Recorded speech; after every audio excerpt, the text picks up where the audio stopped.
Bismillahirrahmanirrahim. Now we are starting our another lecture on the immunological product, and in immunological product we were discussing vaccines. So now we are going to start with the production of microbial vaccines. So the starting point is the seed lot system. The starting point for production of all microbial vaccine is the isolation of the appropriate infectious agent, यानी वो micro organism जिसके against vaccine बनानी है सबसे पहले वो isolate किया जाए एनिमल से या ह्यूमन से. Such isolates have usually been drive from human infection, यानी इंसानों से ह्यूमन इन्फेक्शन से, and in some cases have yield strains suitable for vaccine production very readily. और फिर सूटेबल स्ट्रेन जो है वो उसकी यील्ड कर ली जाती है, प्रोड्यूस कर ली जाती है जो वैक्सीन के लिए मुनासिब हो. In other instances a great deal of manipulation and selection in the laboratory have been needed before a suitable strain has been obtained. इसके अलावा ये भी होता है कि जो माइक्रो ऑर्गेनिज्म यानी जो बैक्टीरिया आइसोलेट किया गया हो सकता है वो हाईली पैथोजेनिक हो, तो फिर उसमें लेबॉर्ट्री में कुछ मैनिपुलेशन की जाती है, selection in the laboratory, and फिर उसमें से उसकी सूटेबल स्ट्रेन तैयार की जाती है जो वैक्सीन के लिए में इनकॉर्पोरेट की जाए. For example bacterial strain may need to be selected for high toxin yield or production of abundant capsular polysaccharide. Viral strains may need to be selected for stable attenuation. यानी वही जैसे ये बता रहे हो कि लेबॉर्ट्री में स्ट्रेन को फिर हाईली टॉक्सिन यील्ड, यानी अगर टॉक्सिन है फिर उसको टॉक्सॉइड में कन्वर्ट किया जाएगा, या फिर अगर पॉलीसैक्राइड वैक्सीन है कैप्सुलर पॉलीसैक्राइड तो अबेंडेंट क्वांटिटी में कैप्सुलर पॉलीसैक्राइड कैसे प्रोड्यूस की जाएँ. वायरल स्ट्रेन है तो वो लाइव वगैरह है तो उसको अटेन्यूएशन करनी पड़ेगी, स्टेबल अटेन्यूएशन. वंस इस सूटेबल स्ट्रेन इज़ अवेलेबल, यानी जब हम ये इसको तैयार कर लेते हैं, the practice is to grow, फिर अब इसको ग्रो किया जाए. Often from a single viable unit, यानी एक वायरस या एक बैक्टीरिया उससे स्टार्ट किया जाएगा. A substantial culture which is distributed in small amount in a large number of ampules and then stored at -70 degrees Celsius or below or freeze point. This is considered as original seed lot. उसके बाद ये suitable strain जब तैयार हो जाती है, इसके बाद इसको लेबॉर्ट्री कल्चर में इसको ग्रो किया जाता है. जब सब्सटेंशियल क्वांटिटी इसकी प्रोड्यूस हो जाती है तो फिर इसको large volume large number of ampoules में सेव कर लिया जाता है, स्टोर कर लिया जाता है at -70 degree centigrade and in some cases freeze dried form में. ये दरअसल ओरिजिनल स्लॉट है जिससे फिर हम आगे वैक्सीन प्रोड्यूस करेंगे. Now the next slide. From this seeds lot, यानी ये जो सीड लॉट होगी, one or more ampoules are use to generate the working seed, यानी वर्किंग सीड जिससे वैक्सीन प्रोड्यूस की जाएगी कमर्शियल पर्पज़ के लिए. From which a limited number of batches of vaccines are generated, जिससे different batches of vaccine prepare किए जाएंगे. These are first examined exhaustively and in the laboratory, and then if found that to be satisfactory tested for safety and efficacy in clinical trial. तो सबसे पहले इसकी एक exhaustive evaluation होती है laboratory के अंदर, फिर उसके बाद जब ये सेटिस्फैक्ट्री होती है यानी ये तमाम पैरामीटर्स है तो फिर क्लिनिकल ट्रायल यानी ह्यूमन ट्रायल होते हैं सेफ्टी और एफिकेसी के लिए. If the clinical trials are satisfactory then the seed lot as material from which the batch of vaccine for routine use can subsequently be produced. अगर clinical trials validate हो जाते हैं, satisfactory results आते हैं, means it is safe and efficacious, फिर इससे commercial purpose के लिए vaccine तैयार की जाती है. It is important that the full history of the seed is known, यानी जो वैक्सीन के लिए जो माइक्रो ऑर्गेनिज्म आइसोलेट किया गया है उसकी पूरी हिस्ट्री पता हो, like including the nature of the culture media used जिसमें उसको ग्रो किया गया, to propagate the strain since isolation, यानी जिसमें उसकी ग्रोथ कराई गई जिससे मीडिया के अंदर. If at all possible media prepared from on animal product should be avoided, और कोशिश की जाए कि एनिमल प्रोडक्ट से जो मीडिया तैयार किए जाते हैं उनमें अवॉइड किया जाए क्योंकि एनिमल कंटामिनेशन उसमें आ सकती है. For example if this is not practicable, अगर ये प्रैक्टिकेबल नहीं होगा, media component must be from sources certified free of transmissible spongiform encephalopathy agent, यानी अगर एनिमल ओरिजिन के मीडिया यूज़ किए जा रहे हैं तो इस चीज़ को मेक श्योर किया जाए कि उसमें TSE यानी ट्रांसमिसिबल स्पॉन्जीफॉर्म इंसेफेलोपैथिक एजेंट्स मौजूद नहीं हैं जो कि प्रायॉन्स यानी इन्फेक्शस प्रोटीन्स भी कहलाते हैं. Now preparation of bacteria and the cellular component of bacterial vaccine. अब हम स्पेसिफिकली आते हैं बैक्टीरियल वैक्सीन पे. The bacteria and cellular component needed for the manufacture of most bacterial vaccine are prepared in the laboratory media by well established fermentation method. तो fermentation method के ज़रिए जो bacterial vaccine के जो bacteria हैं उनको grow कराया जाता है, कल्चर डेवलप किया जाता है fermentation method के ज़रिए. The end product of the fermentation, जो fermentation के बाद end product बनती है, the harvest यानी जो उससे फिर ग्रोथ होने के बाद हार्वेस्ट यानी सेपरेशन की जाती है, यानी कल्टीवेशन के बाद उसको जो सेपरेट किया जाता है, इस process to provide a concentrated and purified bulk lot of vaccine. तो हार्वेस्टिंग के बाद हमारे पास purified concentrated bulk lot of vaccine prepare हो जाती है.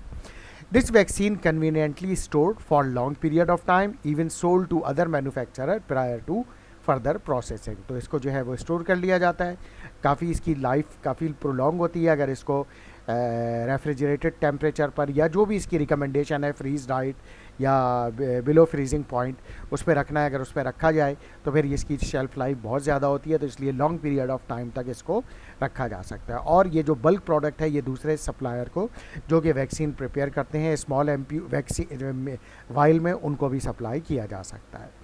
It is important that the material, equipment, facilities and working practices are of standard acceptable for the manufacturer of pharmaceutical product.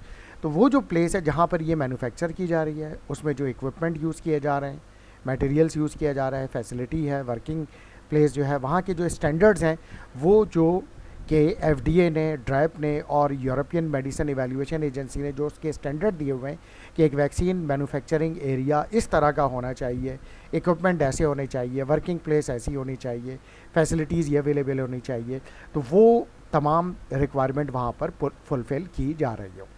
The requirement for this are defined as good manufacturing practices और GMP. तो इसको हम ये भी कहते हैं कि GMP requirement जो है वो फुलफ़िल की जाए. Guidelines on the basic requirement have been published by the World Health Organization in their monograph written by Anon in 1999, monograph A and monograph B, कि ये वैक्सीन मैन्युफैक्चरिंग एरिया किस तरह का होना चाहिए. यानी ये तमाम details about the material, equipment, facilities, working practices, standards क्या होने चाहिए, ये सब इस गाइडलाइन में मौजूद है, जो कि गुड मैन्युफैक्चरिंग प्रैक्टिसेस को अगर ये गाइडलाइंस को फॉलो किया जाए तो ऑटोमेटिकली गुड मैन्युफैक्चरिंग प्रैक्टिसेस को भी की रिक्वायरमेंट को भी पूरा फुलफ़िल किया जा रहा होगा. Now vaccines manufacturing the fermentation process. The production of bacterial vaccine batch begins with the resuscitation of bacterial seed contained in a ampule of the seed lot stored at -70°C और below और freeze dried. तो वो जो seed lot था जो store किया हुआ था -70°C या उससे कम पे या फ्रीज डाइट पे, तो उसको जो है वो फर्मेंटर में जो है उसको रिससिटेट यानी उसके दोबारा एक तरह से ज़िंदा किया जाता है, यानी वो जो डॉर्मेंट हो गया था उसको एक्टिवेट किया जाता है. द रिससिटेटेड बैक्टीरिया यानी जो दोबारा उसने जान पकड़ ली, आर फर्स्ट कल्टिवेटेड, तो उसको कल्टिवेट किया जाएगा through one or more passage in pre production media, यानी जो अभी कमर्शियल प्रोडक्शन है उससे पहले मीडिया में उसको कल्टिवेट किया जाएगा. Once it is cultivated then when the bacteria have multiplied sufficiently, यानी कल्टिवेशन में multiply sufficiently, then they are inoculate a batch of production medium. अब इसको फर्मेंटेशन के प्रोसेस में प्रोडक्शन मीडियम में इनोकुलेट कर दिया जाएगा. The production of medium is usually contained in a large fermenter, जो कि ये जो होगा प्रोडक्शन मीडियम जो होगा ये कहाँ होगा, एक लार्ज फर्मेंटर के अंदर मौजूद होगा. The contents which are continuously stirred, और इस फर्मेंटर में कंटिन्यूस स्टिरिंग का प्रोसेस जारी होगा. Usually the pH and the oxidation reduction potential of the medium are monitored and adjusted, यानी pH को ऑक्सीडेशन रिडक्शन में जो प्रोसेस हैं वो जो चल रहा है उसको मॉनिटर किया जाएगा, और अगर वो जो रिक्वायरमेंट है उससे वेरी कर रहे हैं तो उसको एडजस्ट किया जाएगा throughout the growth period in a manner intended to produce the greatest bacterial yield. क्योंकि अगर ऑक्सीडेशन रिडक्शन पोटेंशियल वेरी कर जाएगा नॉर्मल रेंज से, pH वेरी कर जाएगा, तो जो प्रोडक्शन होगी वो बैक्टीरियल वैक्सीन की वो उतनी नहीं हो सकेगी जितनी कि होनी चाहिए. तो we need greatest bacterial yield, हमें ज़्यादा से ज़्यादा वैक्सीन की क्वांटिटी चाहिए। तो उसके लिए हमें वो पीएच मेंटेन करना पड़ेगा, ऑक्सीडेशन रिडक्शन के लिए जो केमिकल्स ऐड करने हैं, पीएच के लिए जो बफर्स ऐड करने हैं मेंटेन करने के लिए, वो कंटिन्यूसली मेंटेन करने पड़ेंगे, स्टीयरिंग करनी पड़ेगी ताकि ये प्रोडक्शन जो हो वैक्सीन की ज़्यादा से ज़्यादा हो सके। Now the next step is processing of bacterial harvest. The harvest is a very complex mixture of bacterial cells, metabolic process and exhausted media. यानी यहाँ फर्मेंटेशन में जो पिछले प्रोसेस में जो ये ईल्ड आई है, अब उसमें क्या क्या चीज़ें शामिल हैं। बैक्टीरियल सेल्स भी मौजूद हैं, मेटाबॉलिक प्रोडक्ट्स भी मौजूद है और मीडियम जो एग्जॉस्ट हुआ है वो भी मौजूद है। In case of live attenuated vaccines it should be innocuous and all that is necessary is for the bacteria to be separated and resuspended under aseptic condition in a appropriate diluent, possibly for freeze drying। तो अगर live attenuated vaccine इससे बनानी है तो फिर bacteria को separate किया जाएगा और उसको एसेप्टिक कंडीशन में यह सारा प्रोसेस होगा कि कोई उसके अंदर कंटामिनेशन ऐड ना हो जाए, और फिर उसके बाद अप्रोप्रिएट डाइल्यूएंट डाल के उसमें फ्रीज ड्राइंग उसमें कर दी जाएगी। In a vaccine made from a virulent strain of pathogen, और अगर वैक्सीन ऐसी बनाई गई है जिसके अंदर जो पैथोजन की स्ट्रेन थी वो विरुलेंट थी, यानी इन्फेक्शन कॉज कर सकती थी, द हार्वेस्ट में बी इंटेंसली डेंजरस। अभी ये जो हार्वेस्ट है ये बहुत डेंजरस है and great care is necessary in subsequent processing. तो अभी बहुत ज़्यादा एहतियात की ज़रूरत है, क्योंकि अगर if someone the individual यानी जो वर्कर हैं वहाँ पे, जो अगर वो इससे एक्सपोज हो जाएंगे तो उनको ये वेरुलेंट स्ट्रेन अगर उनकी बॉडी में एंटर हो जाएगी तो ये सीवियर इन्फेक्शन कॉज कर सकती होगी। इसलिए great care is necessary in this processes, क्योंकि इसके बाद फिर हमें इसको एटेन्यूएशन करनी पड़ेगी। Adequate contaminant will be adequate containment will be require, यानी बहुत ज़्यादा एहतियात कि कोई मिक्सिंग ना हो, इसमें कोई कंटामिनेशन ऐड ना हो जाए, will be require. And for class 3 pathogen such as Salmonella typhi और यर्सीनिया पेस्टिस और bulk production of bacterial toxin, dedicated facilities that will provide complete protection for the operator and the environment are essential. जैसे हमने ये भी बात की कि इसमें बाज़ दफ़ा ऐसी स्ट्रेंस होती हैं जो विरुलेंट है, तो इसलिए हमें ग्रेट केयर की ज़रूरत है। जैसे for example class 3 pathogens, class 3 pathogens क्या होते हैं? जो हाईली विरुलेंट होते हैं, यानी हाईली पैथोजेनिक होते हैं। जैसे सैल्मोनेला टाइफी टाइफाइड वैक्सीन बना रहे हैं, इसका बैक्टीरिया, यर्सीनिया पेस्टिस जो कि प्लैग ताउन का मर्ज करते हैं। इसके अलावा बैक्टीरियल टॉक्सिन्स जो टॉक्सिक टॉक्सिन्स यानी बॉडी में जाएं, जैसे क्लॉस्ट्रीडियम टेटेनाई के टॉक्सिन है, डिप्थीरिया टॉक्सिन है, तो इनके लिए डेडिकेटेड फैसिलिटीज़ होनी चाहिए, जो ऐसी फैसिलिटी हो जो प्रोवाइड करे complete protection even for the operator. जो वहाँ पे वर्कर हैं वो ऑपरेटर उससे प्रोटेक्टेड रहें कि कहीं ऐसा ना हो कि वहाँ के एनवायरनमेंट में ये बैक्टीरिया, लाइव बैक्टीरिया या टॉक्सिन जो हैं जो कि डिटॉक्सिक जो अभी टॉक्सॉइड में कन्वर्ट नहीं हुए हैं उससे वो एक्सपोज हो जाएं और उनको हाईली वो इन्फेक्शस कंडीशन में चले जाएं और वो they get infection and got sick. Now जब हम उसको हार्वेस्टिंग और सेपरेशन कर लेंगे, the next step is killing, the process by which the live bacteria in the culture are rendered non viable and harmless. यानी ये एक वो प्रोसेस है जिसमें बैक्टीरियल कल्चर में जो लाइव बैक्टीरिया है उसको नॉन वायेबल करना है और हार्मलेस करना है। Heat and disinfectants are usually employed. इस प्रोसेस के लिए हम क्या करेंगे? हीट के प्रोसेस को, जो कि हीटिंग प्रोसेस होता है, उससे किल कर सकते हैं। डिसइंफेक्टेंट्स यूज़ कर सकते हैं। हीट एंड और फॉर्मेलिन ऐड किया के ज़रिए कर सकते हैं। और thiomersal is also chemical that are use to kill the cells of Bordetella pertussis, यानी पर्टूसिस काली खांसी की जो वैक्सीन होती है उसके सेल्स को किल किया जाता है। Use to make a whole cell pertussis vaccine, इसमें यानी जो पर्टूसिस वैक्सीन होती है उसके पर्टूसिस सेल्स को यानी बॉर्डेटेला पर्टूसिस को किल करने के लिए हीट, फॉर्मेलिन या थायोमर्सॉल को यूज़ किया जाता है।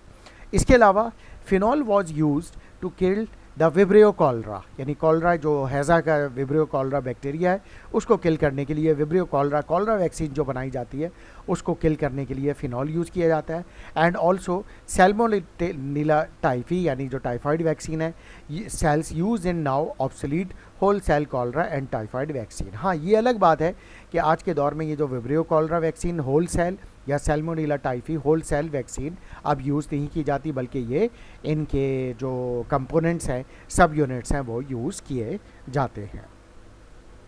Next step is the separation, the process by which the bacterial cells are separated from the culture fluid and soluble products, क्योंकि हमने उसमें बात की थी कि फर्मेंटेशन से जब ये चीज़ें जब सेल्स निकाले जाते हैं तो उसमें बैक्टीरियल सेल्स भी हैं, मीडिया भी है, मेटाबॉलिक प्रोडक्ट्स भी है इस प्रोसेस के, फर्मेंटेशन के प्रोसेस की, सबको सेपरेट करके बैक्टीरियल सेल्स को अलग करना है।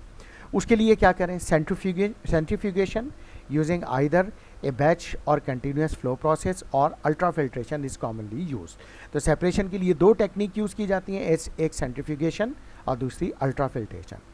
इसके अलावा precipitation of cells by reducing the pH has been use as an alternative. तो पीएच कम करके प्रेसिपिटेशन के प्रोसेस के ज़रिए भी सेपरेशन का प्रोसेस किया जा सकता है। तो यानी ये तीसरा प्रोसेस हो गया जिसके ज़रिए सेपरेशन जो है वो वैक्सीन की जाती है। In the case of vaccine prepared from cells the supernatant fluid is discarded, यानी जब सेंट्रीफ्यूगेशन के बाद सुपरनेटेंट फ्लूइड होता है उसको डिस्कार्ड कर देते हैं, and the cells are resuspended in a saline diluent, और जो रिमेनिंग कंपोनेंट होते हैं जो सेंट्रीफ्यूज में बच जाते हैं वो सेल्स होते हैं बैक्टीरिया के, उसको सैलाइन डाइल्यूएंट में डाल देते हैं, where vaccines are made from a constituent of fluid, और फिर उसमें जो भी वैक्सीन के जो कॉन्स्टिट्यूएंट होते हैं फ्लूइड के वो उसमें ऐड कर दिए जाते हैं। द सेल्स आर डिस्कार्डेड, जो अननेसेसरी सेल्स जो होते हैं वो उसमें से फिर डिस्कार्ड कर दिए जाते हैं। तो ये सेपरेशन का प्रोसेस कंप्लीट हो गया। इसके बाद आते हैं फ्रैक्शनेशन, यानी फ्रैक्शन में डिवाइड करना। The polysaccharide antigen of Neisseria meningitidis are usually separated from the bacterial cell by the treatment with hexadecyl trimethyl ammonium bromide. तो इसके ज़रिए ये ट्रीटमेंट किया जाता है, hexadecyl trimethyl ammonium bromide के ज़रिए जो है वो नीजेरिया मेनिंजाइटिस के पॉलीसैकेराइड एंटीजन को सेपरेट किया जाता है। उसके बाद क्या किया जाता है, यानी सेपरेशन के बाद extraction followed by extraction with calcium chloride and selective precipitation with ethanol. तो एक्सट्रैक्शन होता है कि होती है पॉलीसैकेराइड की नीजेरिया मेनिंजाइटिस के with the help of calcium chloride, फिर उसके बाद प्रेसिपिटेशन होती है with the help of ethanol. The streptococcus pneumonia are usually extracted with the sodium deoxycholate. तो सोडियम स्ट्रेप्टोकोकाई नमूनिया जो होती है वो कैसे एक्सट्रैक्ट किए जाते हैं, सोडियम डीऑक्सीकोलेट से डीप्रोटीनाइज किए जाते हैं, यानी उनकी प्रोटीन्स जो एक्स्ट्रा होती हैं उसको रिमूव किया जाता है, and then fractionally precipitated with ethanol. तो उसमें फिर प्रेसिपिटेशन के ज़रिए उनकी इसकी जो डीप्रोटोनाइज सब्सटेंसेज हैं स्ट्रेप्टोकोकस नमूनिया के वो फ्रैक्शन सेपरेट प्रेसिपिटेट किए जाते हैं इथेनॉल की हेल्प से।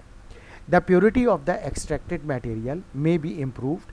अब ये जो एक्सट्रैक्टेड मटेरियल हमारे पास आया है इसकी प्योरिटी को फर्दर जो है वो इम्प्रूव किया जाता है by resolubilization in a suitable solvent and reprecipitation, यानी फिर इसको सॉल्वेंट में डिसॉल्व करते हैं और उसके बाद फिर प्रेसिपिटेशन के प्रोसेस से फिर गुजारते हैं। तो इससे ये होता है कि इसकी प्योरिटी वैक्सीन की और ज़्यादा हो जाती है, यानी अननेसेसरी जो इम्प्योरिटीज़ हैं और कंपोनेंट्स हैं जो फर्मेंटेशन के प्रोसेस में इसमें मिक्स हुए हैं वो सेपरेट हो जाते हैं। These procedures are supplemented with filtration through membrane और ultrafiltrate with specific molecular size cut off point. और इसके अलावा प्रेसिपिटेशन के बाद और इसकी जो प्रोसीजर है इसमें इसको प्योरीफाई करने के लिए फ़िल्ट्रेशन या अल्ट्राफिल्ट्रेशन की जाती है थ्रू एप्रोप्रिएट मेम्ब्रेन जिसका अपना एक मॉलिक्यूलर साइज़ होता है, यानी इतने मॉलिक्यूलर साइज़ के पार्टिकल्स उसमें से गुजर जाते हैं फिल्ट्रेट में, और इतने जो पार्टिकल साइज़ जो उसमें बड़े साइज़ के होंगे वो उसमें यानी इम्प्योरिटीज़ होंगी वो फिल्ट्रेट में जो है वो यहाँ से रिमूव हो जाएंगी। आफ्टर प्योरीफिकेशन ए कंपोनेंट में बी फ्रीज ड्राइड और and stored indefinitely at low temperature. जब ये प्योरीफिकेशन हो जाएगी तो फिर ये फ्रीज ड्राइड कर लिए जाएंगे, स्टोर कर लिए जाएंगे लो टेम्परेचर पर, and incorporated into vaccine in precisely way amount of blending stage. फिर उसके बाद ब्लेंडिंग स्टेज में इनको यानी ब्लेंडिंग की जाएगी, जो दूसरे सब्सटेंसेज ऐड करने हैं वो जो कि एक्सीपिएंट्स हैं वैक्सीन के वो ऐड किए जाएंगे, और फिर उसके बाद अप्रोप्रिएट वे के साथ individual vaccine, single dose vaccine या मल्टी डोज वैक्सीन्स तैयार कर ली जाएंगी। अच्छा, इसके बाद क्या है, एक और जो प्रोसेस है that is detoxification, the process by which bacterial toxins are converted to harmless toxoids. इस पर हम पहले भी बात कर चुके हैं कि जो टॉक्सिन्स होते हैं वो पैथोजेनिक होते हैं तो उनको टॉक्साइड में कन्वर्ट करना ज़रूरी है, यानी टॉक्सॉइड्स क्या होते हैं, एंटीजेनिक तो होंगे बट टॉक्सिक नहीं होंगे, यानी पैथोजेनिक नहीं होंगे। Formaldehyde is used to detoxify the toxin of Corynebacterium diphtheria, Clostridium botulinum and Clostridium tetani. तो इनके टॉक्सॉइड वैक्सीन होती हैं, डिप्थेरिया की, बोटुलिनम की, टेटनस की। तो इसकी जो टॉक्सिन जो है टॉक्सॉइड में कन्वर्ट किए जाते हैं with the help of formaldehyde. The detoxification may be performed either on the whole culture in the fermenter, या तो fermenter में ही इसको detoxify करेंगे with the help of formaldehyde, या फिर on the purified toxin, यानी purification के बाद जो toxin होंगे, फिर जो after fractionation यानी fractionation जब हो जाएगी, यानी ये पिछला वाला प्रोसेस स्टेप हो जाएगा, तो उसके बाद भी detoxified कर सकते हैं with the help of formaldehyde. Traditionally the former approach has been adopted as it is much safer for the operator, यानी ट्रेडिशनली ये वाली जो यानी टेक्निक है कि फ्रैक्शनेशन के बाद इस स्टेज पर इसको डिटॉक्सिफाइड किया जाता है, ये ज़्यादा सेफ़ है ऑपरेटर के लिए, लिहाजा इसको ज़्यादा यूज़ किया जाता है। लेकिन the latter gives a pure product, यानी फॉर्मर जो है वो टेक्निक, यानी फॉर्मर जो है वो टेक्निक है यानी फ्रैक्शनेशन से पहले वाली, और लेटर जो है वो फ्रैक्शनेशन के बाद की, कि जो लेटर जो है वो प्योर प्रोडक्ट की जो है वो डिटॉक्सिफिकेशन की जाती है। इसके अलावा द पर्टूसिस वैक्सीन यानी काली खांसी की vaccine used in A cellular vaccine, यानी इसमें भी वैक्सीन के सेल नहीं होते, मे बी डिटॉक्सिफाइड, इसको भी डिटॉक्सिफाइड किया जाता है कि with the help of formaldehyde. Formaldehyde इसकी डिटॉक्सिफिकेशन के लिए यूज़ होता है। इसके अलावा ग्लूटारहेल्डिहाइड और बोथ हाइड्रोजन पेरोक्साइड और टेट्रा नाइट्रोमीथेन, इनके ज़रिए भी डिटॉक्सिफाइड इसको किया जाता है। In the case of genetically detoxified pertussis vaccine, यानी जो कि पर्टूसिस टॉक्सिन है और जिनको जेनेटिकली डिटॉक्सिफाइड किया हुआ है, a treatment with a low concentration of formaldehyde is still perform to stabilise the protein, यानी इनको जेनेटिकली डिटॉक्सिफाइड तो किया हुआ है, यानी ये फर्मेंटेशन से जो टॉक्सिन बन रहे हैं वो डिटॉक्सिफाइड है, यानी ऑलरेडी टॉक्सॉइड में कन्वर्ट हुए हैं, लेकिन फिर भी इसको लो कंसनट्रेशन ऑफ फॉर्मेल्डिहाइड से फॉर ए सेफ साइड एक दफ़ा और ट्रीट कर लिया जाता है ताकि और ये स्टेबलाइज और डिटॉक्सिफाइड हो जाए। Now what is further processing? This में इंक्लूड फिजिकल और chemical treatment to modify the product, इसमें केमिकल और फिजिकल ट्रीटमेंट है। फॉर एग्जाम्पल पॉलीसैकेराइड में भी फर्दर फ्रैक्शनेटेड, यानी पॉलीसैकेराइड को फर्दर ब्रेक डाउन किया जाता है फ्रैक्शन में to produce material of narrow molecular size specification, यानी छोटे मॉलिक्यूलर साइज स्पेसिफिकेशन पे। They may then be activated and conjugated to carrier protein, उसके बाद इसको एक्टिवेट और कॉन्जुगेट किया जाता है किसी और प्रोटीन के साथ, like to produce the glycoconjugate vaccine. यानी हमने कॉन्जुगेट क्यों बनाया? ताकि इसकी एंटीजेनिक प्रॉपर्टी को इन्हांस किया जाए, क्योंकि कार्बोहाइड्रेट यानी पॉलीसैकेराइड की एंटीजेनिक प्रॉपर्टी कम होती है।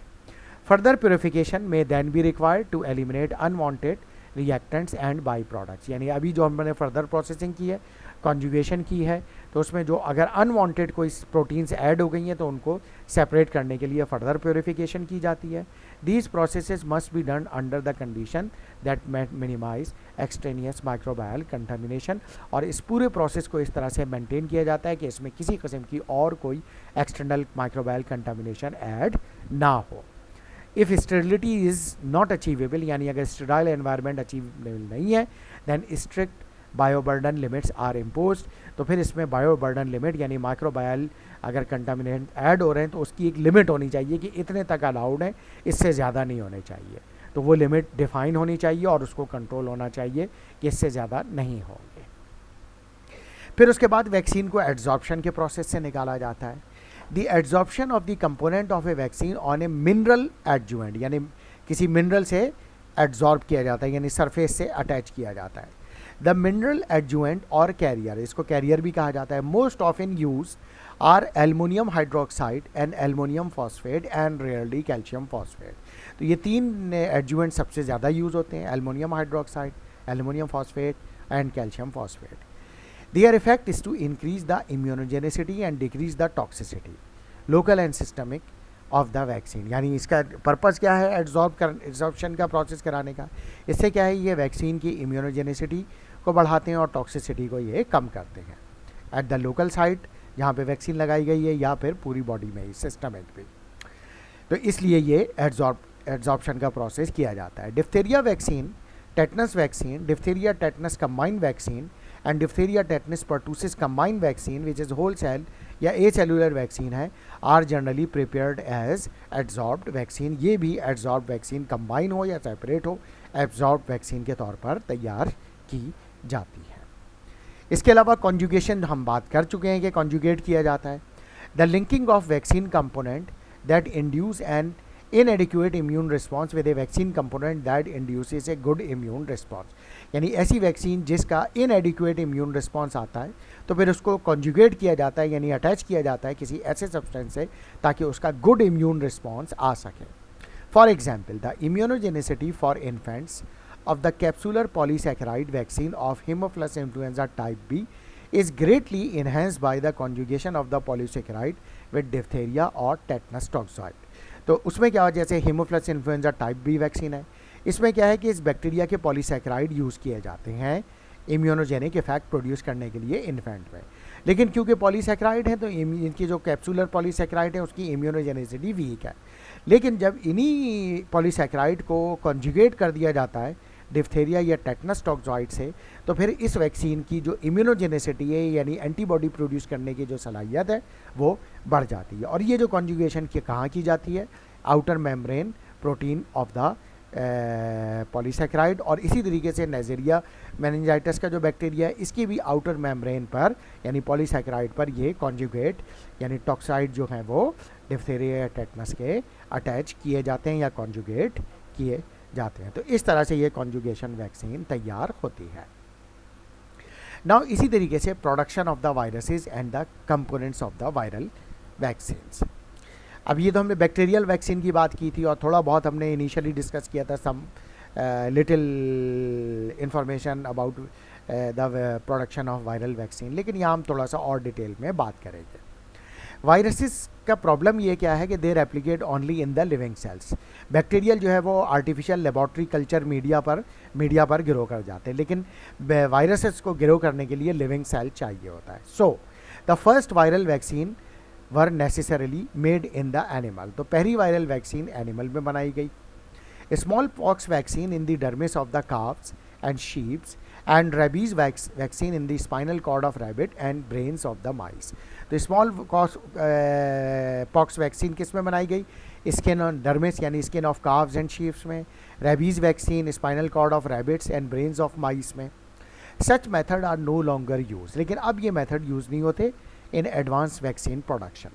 The only intact animal host that are still use are embryonated hens egg. और अब अगर कोई एनिमल होस्ट के तौर पर यानी एनिमल सेल कल्चर यूज़ किया जाता है तो वो सिर्फ एम्ब्रियोनेटेड हैंड्स एग उनको यूज़ किया जाता है. Almost all the viruses that is needed for viral vaccine production is obtained from cell culture infected with the virus of appropriate strain. तो अब जो वायरस स्ट्रेन जो यूज़ की जाती हैं वायरल वैक्सीन प्रोडक्शन के लिए वो सेल कल्चर से ऑब्टेंड हुई होती हैं, जिससे जो अप्रोप्रिएट वायरस स्ट्रेन्स होती हैं जिससे फिर वैक्सीन प्रोडक्शन की जाती है. Now the growth of the virus, how we can grow the virus. Embryonated hens eggs are still the most convenient host for growth of the viruses that are needed for influenza and yellow fever vaccines.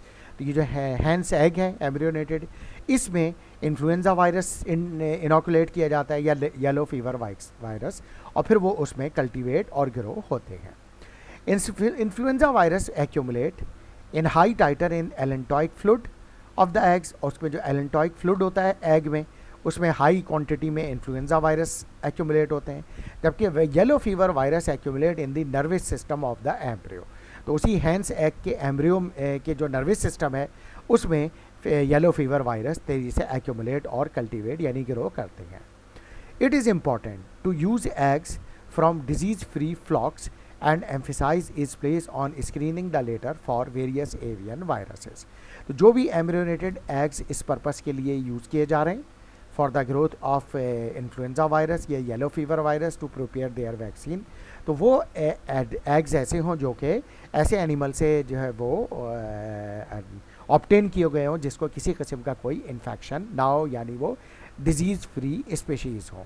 जैसे avian viruses होते हैं like bird flu viruses वगैरह, तो यानी जो animal viruses होते हैं उससे वो वो बिल्कुल उसमें उससे फ्री हो। द एलेंटॉइक फ्लूइड और एम्ब्रियोज मस्ट बी हार्वेस्टेड, यानी एलेंटॉइक फ्लूइड जिसमें हम ये इन्फ्लुएंजा वायरस वैक्सीन तैयार कर रहे हैं, हार्वेस्ट किया जाए under condition that minimize extraneous microbial contamination, यानी जब इसमें इन्फ्लुएंजा वायरस वैक्सीन तैयार की जा रही हो तो इसमें कोई और माइक्रो ऑर्गेनिज्म ऐड ना हो जाए जो कंटामिनेशन कर दे। Where cell cultures are used for virus production, जहाँ सेल कल्चर्स यूज़ करते हैं वायरल प्रोडक्शन के लिए, they must be of non origin, यानी ये सेल कल्चर नॉन ओरिजन के हों, obtain from validated sources and shown to be free from extraneous agent या एक्सट्रेनियस एजेंट, यानी इसमें और किसी किस्म के कंटामिनेंट्स इन सेल कल्चर में मौजूद ना हो जो कि वायरस प्रोडक्शन के लिए यूज़ किए जा रहे हैं। The media use in their production should not contain components of human और animal origin unless the latter are free from TSE free sources, यानी जो भी मीडिया, यानी ये जो सेल कल्चर आप यूज़ कर रहे हैं इनको हम मीडिया भी कह सकते हैं for the production of viral vaccine, viral production, तो ये जो है चाहे वो ह्यूमन ओरिजिन से हो या एनिमल ओरिजिन से, they should be free from all disease component, और एनिमल में तो ख़ास तौर से TSE फ्री भी, यानी ट्रांसमिसिबल स्पॉन्जीफॉर्म इंसेफेलोपैथी, जो कि प्रायॉन्स यानी इन्फेक्शस प्रोटीन होते हैं। Now processing of viral harvest. The processing of virus containing material from infected embryonated eggs may take one or other several forms. तो वायरस कंटेनिंग जो है वो इन्फेक्टेड एम्ब्रियोनेटेड एग जो है may take one or other several forms, मुख्तलिफ जो है वो वायरस कंटेनिंग मटेरियल जो है वो उससे इन्फेक्ट होते हैं। In the case of influenza vaccine, यानी अगर हम इन्फ्लुएंजा वैक्सीन तैयार कर रहे हैं, the allantoic fluid is centrifuge to provide a concentrated and partially purified suspension of virus, यानी जब इसमें एम्ब्रियोनेटेड एग में हमने इन्फ्लुएंजा वायरस इनोकुलेट किया, फिर उसका कल्चर डेवलप हुआ, फिर उसके बाद हार्वेस्टिंग के लिए एलेंटॉइक फ्लूइड जो एग का था उसको सेंट्रीफ्यूज किया, उससे क्या हुआ, हमें प्योरीफाइड सस्पेंशन ऑफ वायरस यानी इन्फ्लुएंजा वायरस का हासिल हो गया। This concentrate is treated with organic solvent, उसके बाद इसको किसी ऑर्गेनिक सॉल्वेंट से ट्रीट किया जाता है या फिर और detergent, to split the virus into its component, ताकि वायरस को ब्रेक डाउन कर दिया जाए अपने कंपोनेंट में। व्हेन द स्प्लिटेड वेरियन, यानी ये वायरस जो कि स्प्लिट हो गए और सरफेस एंटीजन वैक्सीन आज प्रिपेयर्ड, या इसके सरफेस एंटीजन अगर हमें हासिल हो गए, द चिक embryo use in the production of, अब ये तो अभी हम इसकी बात कर रहे थे एलेंटॉइक फ्लूइड की, चिक एम्ब्रियो इसके बरक्स यूज होता है for the production of yellow fever vaccine. उसको क्या करेंगे, the homogenise in sterile water, तो चिक एम्ब्रियो को होमोजेनाइज किया जाएगा होमोजेनाइजर में with sterile water and provide a virus containing pulp, जो पल्प हासिल होगा उसमें ये येलो फीवर के वायरस मौजूद होंगे। उसमें क्या करेंगे, सेंट्रीफ्यूगेशन दैन प्रेसिपिटेशन, सेंट्रीफ्यूज फेंसिफिकेशन then precipitate most of the embryonic debris and leaves much of the yellow fever virus in aqueous suspension। तो aqueous suspension जो अब हमें हासिल होगा उसमें येलो फीवर वायरस मौजूद होगा, जबकि यहाँ पर जो कॉन्सेंट्रेट हमने हासिल किया है प्योरीफाइड सस्पेंशन का एलेंटॉइक फ्लूइड से सेंट्रीफ्यूगेशन के बाद, उसके अंदर इन्फ्लुएंजा वायरस मौजूद होंगे और यहाँ पर एक्वस सस्पेंशन में येलो फीवर वायरस मौजूद होंगे। फिर क्या करेंगे, cell culture provide infected fluid that contain little debris and can generally be satisfactory clarified by filtration. अभी जो सेल कल्चर जो पिछली स्लाइड में हमने डिस्कस किया है सेंट्रीफ्यूगेशन के ज़रिए और फिर ये सेंट्रीफिकेशन और प्रेसिपिटेशन के ज़रिए, अभी जो हमें लिक्विड मिला है इसके अंदर कुछ डेब्रिस भी मौजूद है, तो उसको क्लियर करने के लिए हमें फिल्ट्रेशन के प्रोसेस से गुजारना पड़ेगा। Because most viral vaccine made from cell culture consist of live attenuated virus and there is no inactivation state in their manufacture। तो अगर लाइव वायरस वैक्सीन प्रिपेयर की गई है तो अभी इस कल्चर में लाइव एटेन्यूएटेड वायरस मौजूद हो सकते हैं और नो इनएक्टिवेशन स्टेज, अभी किसी किस्म की इनएक्टिवेशन स्टेज नहीं आई है। There are however two important exceptions, कुछ इंपॉर्टेंट एक्सेप्शंस है। फॉर एग्जांपल, अगर इनएक्टिवेटेड पोलियोमाइलाइटिस वायरस वैक्सीन है, यानी ऐसी वैक्सीन जो कि जिसमें पोलियो वायरस जो है वो इनएक्टिवेटेड फॉर्म में है, is inactivated with dilute formaldehyde, उसको इनएक्टिवेट किया गया है फॉर्मेल्डिहाइड से और बीटा प्रोपायो लैक्टोन से, and rabies vaccine is inactivated by beta propiolactone. तो बीटा प्रोपायो लैक्टोन भी यूज़ होता है इनएक्टिवेशन ऑफ लाइव वायरस के लिए और फॉर्मेल्डिहाइड भी यूज़ होता है लाइव वायरस को इनएक्टिवेट करने के लिए। When processing is complete the bulk material में be stored, bulk material store किया जाएगा until needed for the blending with the excipients into final vaccine. Because of the lability of the many vaccines, यानी ये बहुत ज़्यादा labile होते हैं, यानी हीट सेंसिटिव होते हैं, so it is necessary to store most purified material at temperature -70 degree Celsius. इसके बाद जो नेक्स्ट स्टेप होता है वो ब्लेंडिंग का होता है. ब्लेंडिंग में क्या होगा? Blending is the process in which the various component of vaccines are mix to form a final bulk. यानी मिक्सिंग का प्रोसेस कह लीजिए ब्लेंडिंग का. It is undertaking in a large closed vessel fitted with stirrer होगा उसमें, and ports for the addition of port होंगे, यानी इसमें ऐसे एडिशनल के पोर्ट होंगे जहाँ से कॉन्स्टिट्यूएंट्स यानी इसके एक्सिपिएंट्स ऐड किए जाएंगे, and withdrawal of the final blend. और एक ऐसा टैप होगा जिसमें से फाइनल ब्लेंड में यानी मिक्सड जो कंपोनेंट होगा उसको जो है वो हम कलेक्ट कर सकेंगे. When bacterial vaccines are blended, जब ये blend हो गई, the active constituent usually needed to be greatly diluted, dilute होना चाहिए, and the vessel is first charged with the diluent, फिर उसमें diluent ऐड कर देंगे, and this diluent usually containing a preservative, ताकि वैक्सीन को प्रिजर्वेटिव ऐड करके जो है वो यानी उसके ये प्रिजर्वेटिव ऐड करने का मकसद ये है कि उसके अंदर किसी किस्म की कंटामिनेशन फर्दर ग्रो ना हो सके. ऑल्दो हम बहुत सारे प्योरीफिकेशन स्टेप से गुजरते चले आ रहे हैं, लेकिन फिर भी रिस्क होता है कि किसी किस्म का कोई कंटामिनेंट उसमें रह गया हो. थायोमर्साल हैज़ बीन यूज वाइडली. थायोमर्साल बहुत ज़्यादा वाइडली यूज़ की जाती रही है in the past, but now being faced out, क्योंकि अब इसको यूज़ नहीं किया जाता, रिप्लेस्ड बाय फिनॉक्सी इथेनॉल या फिर और किसी ऑल्टरनेटिव सब्सटेंस से. वजह क्या है? इसकी वजह यह है कि थायोमर्साल जो है वो उसमें मरकरी होता है, और वो मरकरी जो होता है वो अगर बॉडी में ज़्यादा हो जाए तो वो CNS टॉक्सिसिटी कॉज करता है. तो बच्चे को इतनी सारी वैक्सीन लग रही हैं, सब में थायोमर्साल होगा अगर प्रिजर्वेटिव, तो अगर वो थायोमर्साल बॉडी में जाएगा तो वो एलिमिनेट भी नहीं होता किडनी से, तो उस वजह से उसकी जो क्यूमुलेटिव क्वांटिटी होगी वो बढ़ जाएगी, और उस वजह से जो है वो टॉक्सिसिटी कॉज कर सकता है.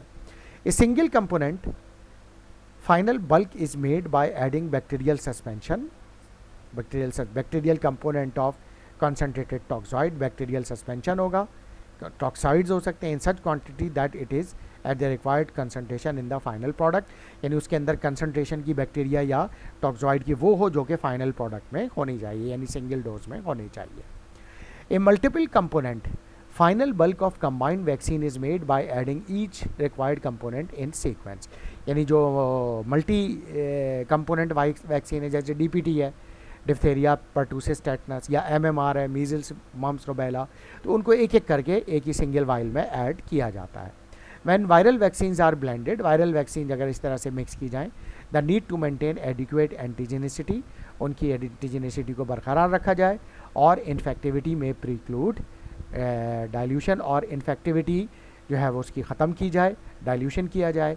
एंड टिश्यू कल्चर फ्लूइड्स और concentrate made from them are often use undiluted, कभी कभी ये अनडाइल्यूटेड फॉर्म में भी होती है. And in case of multi component vaccine merely diluted, यानी थोड़ा सा डाइल्यूट किया जाता है one with another. After thorough mixing, यानी वायरल वैक्सीन थॉरो मिक्सिंग के बाद a final bulk may be divided into number of moderate size volume to facilitate the handling, यानी फिर उसके बाद इस साइज़ के इसके एम्प्यूल तो नहीं वाइल बना लिए जाते हैं वैक्सीन के, जो कि मॉडरेट साइज़ के हों, जो कि हैंडलिंग के लिए भी आसान हो, और फिर इसके लिए अप्रोप्रिएट सिंगल डोज वैक्सीन या मल्टी डोज वैक्सीन्स तैयार की जाए. इसके बाद नेक्स्ट स्टेप होता है filling and drying of vaccines, but that we will discuss in the next lecture. Thank you very much.